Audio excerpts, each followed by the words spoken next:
निधी वाटपाच्या मुद्द्यावरती केलेल्या आरोपांना मी उत्तर देत नाही, मी विकासाला महत्त्व देतो असं म्हणत अजित पवारांनी विरोधकांना फटकारलंय।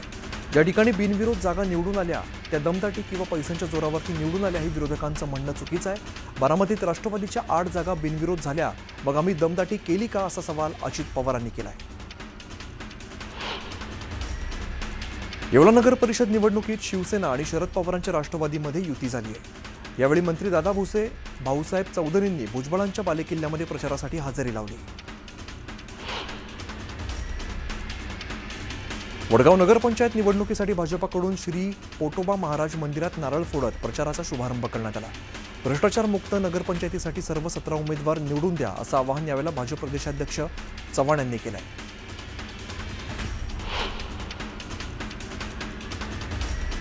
कर्जत नगरपालिकेत स्वाती लाड विरुद्ध पुष्पा दगडे यांच्यामध्ये चुरस रंगणार आहे। त्यामुळे आता महेंद्र थोरवे आणि सुधाकर घारेंची प्रतिष्ठा पणाला लागणार आहे। दरम्यान आपलाच विजय होईल असा विश्वास भाजप शिवसेना युतीच्या उमेदवार स्वाती लाड यांनी व्यक्त केला आहे।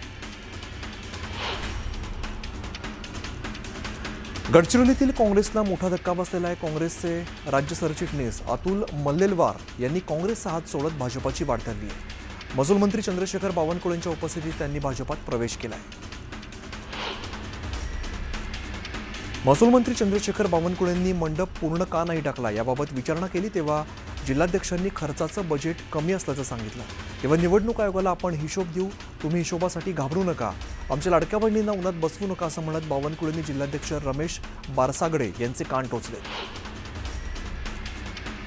पालघरच्या वाडामध्ये एकनाथ शिंदेंच्या प्रचार सभेचं आयोजन करण्यात आलेलं होतं। वाडाची नगराध्यक्ष शिवसेनेची वाघीण असेल असं शिंदेंनी यावेळेला म्हटलंय। यवतमाळच्या पालकमंत्र्यांनी उमेदवारी अर्ज मागे घेण्यासाठी 5 ते 10 लाखांचा आमिष दाखवल्याचा आरोप शिवसेना उभाटा पक्षाचे नेते संजय देशमुख यांनी केलाय। भ्रष्टाचाराच्या पैशातून सामान्यांची फसवणूक चालू असल्याचा आरोप करत संजय देशमुखांनी संजय राठोडांवरती निशाणा साधलाय।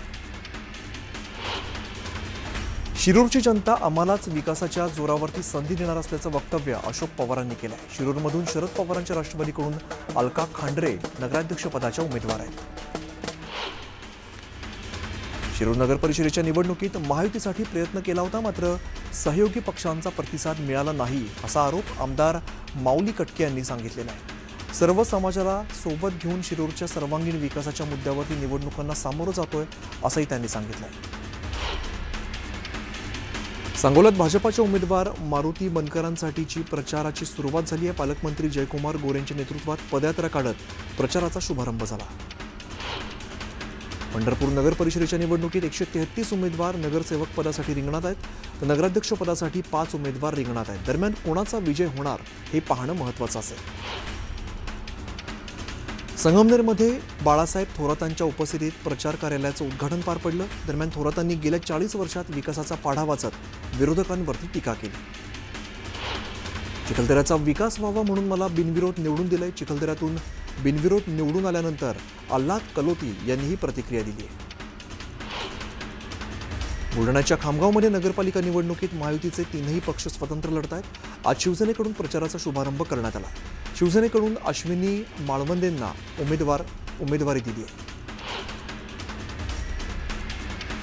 उपमुख्यमंत्री अजित पवारांनी माजलगावमध्ये कार्यकर्त्यांशी संवाद साधला। यावेळेला निवडणुकीच्या तयारीचा आढावा अजित पवारांनी घेतला। बीडमध्ये आमदार सना मलिकांनी मतदारांशी संवाद साधला। नगराध्यक्षपदाच्या उमेदवार प्रेमलता पावरेंच्या प्रचारासाठी त्यांनी जोरदार तयारी केली आहे। ठाण्यात ठाकरेंच्या शिवसेनेचे माजी नगरसेवक सुधीर भगत यांचं मतदार यादीतून नाव गायब झालंय। प्रारूप मतदार यादीमध्ये घोळ आढळून आला। दरम्यान प्रशासनावरती खापर फोडत पुन्हा मतदार यादीत नाव यावं अशी विनंती सुधीर भगत यांनी केली आहे। राज्यात महायुती म्हणून काम करतोय, तर आता नगरपालिका नगर परिषदेत शक्य तिथे युती केली आहे। सोलापूर जिल्ह्यातील 12च्या 12 नगरपालिका कमळ चिन्हावरती लढवत असल्याची माहिती जयकुमार गोरेंनी दिली। चंद्रशेखर बावनकुळे वारंवार आम्ही 51% निवडणूक जिंकू असं सांगतात, याचा अर्थ ईव्हीएम मशीनमध्ये निवडणुकीआधीच घोळ घालून ठेवलाय का असा सवाल विचारत काँग्रेस नेते यशोमती ठाकूर यांनी भाजपावरती निशाणा साधला आहे। स्थानिक स्वराज्य संस्था आणि महानगरपालिका निवडणुकांमध्ये भाजप राष्ट्रवादीची युती होणार की नाही याबाबतचा संभ्रम अजूनही कायम आहे। युतीबाबतचा निर्णय हा त्या भागातील कोर कमिटी आणि स्थानिक पदाधिकारी परिस्थितीनुसार घेतील, असं भाजप प्रदेशाध्यक्ष रवींद्र चव्हाण यांनी स्पष्ट केलं आहे. राष्ट्रवादीसोबत आमचे हेवेदावे नसल्याचं वक्तव्य उदय सामंतांनी केलं आहे. त्यांनी उमेदवार उभे केले असले तरी सुद्धा त्यांची ताकद जनता ठरवणार असल्याचंही ते म्हणाले. कराडमध्ये इतर आघाड्यांनी भाजप आणि काँग्रेसला आव्हान दिलंय. दरम्यान कोणाचा विजय होणार हे पाहणं महत्त्वाचं असेल. 4 वर्षांनंतर जव्हारला लोकनियुक्त नगराध्यक्ष मिळणार आहे. जव्हारमध्ये यंदा तिरंगी लढत होणार आहे. दरम्यान कोणाचा विजय होणार हे पाहणं महत्त्वाचं असेल. शिर्डीत नगर परिषद निवडणुकीच्या प्रचारादरम्यान शिवसेनेच्या पदाधिकाऱ्यांकडून अपक्ष उमेदवाराला मारहाण केल्याचा आरोप करण्यात आला आहे. माजी उपनगराध्यक्षाच्या कुटुंबाने मारहाण केल्याचा आरोप असून शिर्डी पोलीस ठाण्यात या संदर्भात तक्रार दाखल केली आहे. स्थानिक स्वराज्य संस्थांच्या निवडणुकीसाठी शिवसेनेकडून जिल्हा संपर्क प्रमुखांची नियुक्ती करण्यात आली आहे. एकूण 40 ठिकाणी पक्षाकडून जिल्हा संपर्क प्रमुख पदाची घोषणा करण्यात आली आहे. पक्ष संघटना मजबूत करण्यासाठी आमदार खासदार मैदानात उतरणार आहेत. अमरनाथमधील ठाकरेंच्या शिवसेनेचे शहर प्रमुख गेल्या 4 दिवसांपासून नॉट रिचेबल होते. उमेदवारी न मिळाल्यामुळे ते नाराज असल्याची चर्चा होती. दरम्यान आता ते ठाकरेंच्या शिवसेनेचा प्रचार करणार आहेत.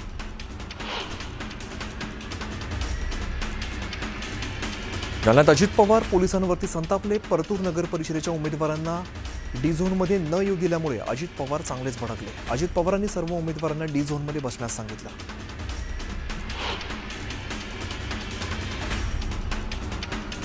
नगर परिषद निवडणुकीत एकाच कुटुंबातील सदस्य एकमेकांच्या विरोधात दंड थोपटून रिंगणामध्ये उतरले. छत्रपती संभाजीनगरच्या खुलताबाद नगराध्यक्षपदासाठी भाजपाचे उमेदवार परसराम बारगळ आणि शिवसेना शिंदे गटाचे बाबासाहेब बारगळ हे दोघे काकापुतणे आमने सामने उभे राहिले. कणकवली प्रभाग क्रमांक 7 मध्ये रहिवासी नसलेल्या मतदारांची अनधिकृत नोंदणी झाल्याबाबत चौकशी करण्याची मागणी आमदार निलेश राणे यांनी कणकवलीचे निवडणूक निर्णय अधिकारी यांच्याकडे लेखी पत्राद्वारे मागणी केली आहे. मतदार याद्यांमध्ये गंभीर गैरव्यवहार आढळत असल्याचा आरोप त्यांनी केला आहे. आगामी महापालिका निवडणुकीसाठी प्रसिद्ध केलेल्या प्रारूप मतदार याद्यांमध्ये गोंधळ झाल्याचं निदर्शनास येत आहे. ज्या 12 नंबरच्या प्रभागातून 2017 साली नगरसेवक झालेले राष्ट्रवादी काँग्रेसचे पंकज भालेकर यांचं नाव थेट जवळच्या चिखली प्रभागात गेल्यामुळे मोठा गोंधळ उडाला आहे. नांदेड जिल्ह्यात नगर परिषद निवडणुकीत भाजपाने खातं उघडलंय. मुखेड नगर परिषदेत भाजपाच्या 21 वर्षीय उमेदवार स्नेहा तमशेट्टे यांना नगरसेवक पदाची लॉटरी लागली. अर्ज मागे घेण्याच्या शेवटच्या दिवशी चुलती जयश्री तमशेट्टे यांनी माघार घेतल्यामुळे पुतणी स्नेहा तमशेट्टे बिनविरोध निवडून आल्या. गोवाघर नगरपंचायतीमध्ये भारतीय जनता पार्टीच्या उमेदवार वैशाली संतोष मावळकर या वॉर्ड क्रमांक 5 मधून बिनविरोध निवडून आल्यात. या बिनविरोध निवडीमुळे युतीमध्ये उत्साहाचं वातावरण पसरलंय. खेड आळंदी विधानसभा मतदारसंघात 3 नगर परिषदांच्या निवडणुका होत असून राजगुरुनगर, चाकण आणि आळंदी या 3ही ठिकाणी अजित पवारांच्या राष्ट्रवादी काँग्रेस पक्षाने स्वतंत्र पॅनल उभं केलंय. या निवडणुकीत आम्हाला नक्कीच यश मिळेल असा विश्वास माजी आमदार दिलीप मोहिते पाटील यांनी व्यक्त केला आहे. लांजा नगरपंचायतीमध्ये महायुतीची डोकेदुखी चांगलीच वाढली आहे. भाजप बंडखोर उमेदवारांनी माघार घेतलेली नाही.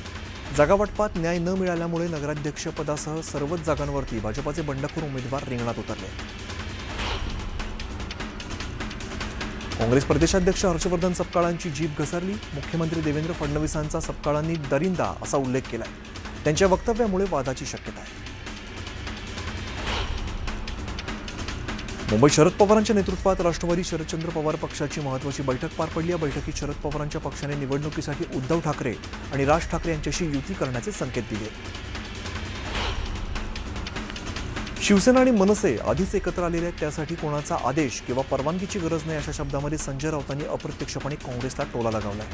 शरद पवार आणि डावे पक्ष सुद्धा एकत्र आहेत. मुंबई वाचवा अशी पोस्ट संजय राऊतांनी एक्सवरती केली आहे.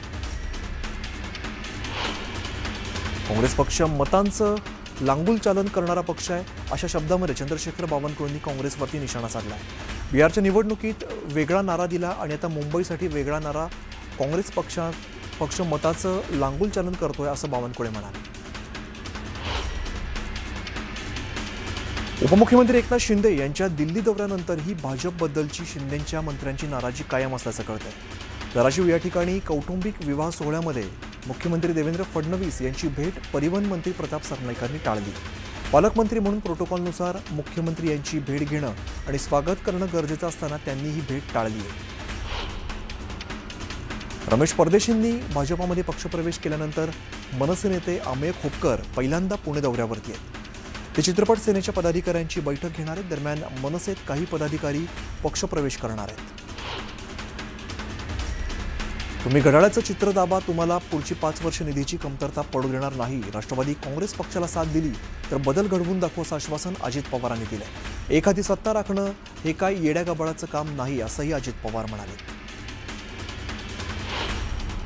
अजित पवार मतदारांना धमकी देत आहेत. निधी त्यांच्या हातात आहे म्हणून ते धमकी देत आहेत. त्यामुळे पारदर्शक निवडणुका होतील का हा प्रश्न आहे असं विजय वडेट्टीवार म्हणाले.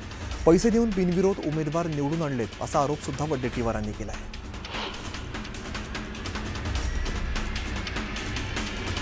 निधी अजित पवारांच्या घरचा नाही, निधी करातून येतो, घरातून येत नाही असा टोला अंबादास दानवेंनी अजित पवारांना लगावलाय. अजित पवार मतांसाठी धमकी देत असतील तर निवडणूक आयोगाने दखल घ्यावी असंही दानवे म्हणाले.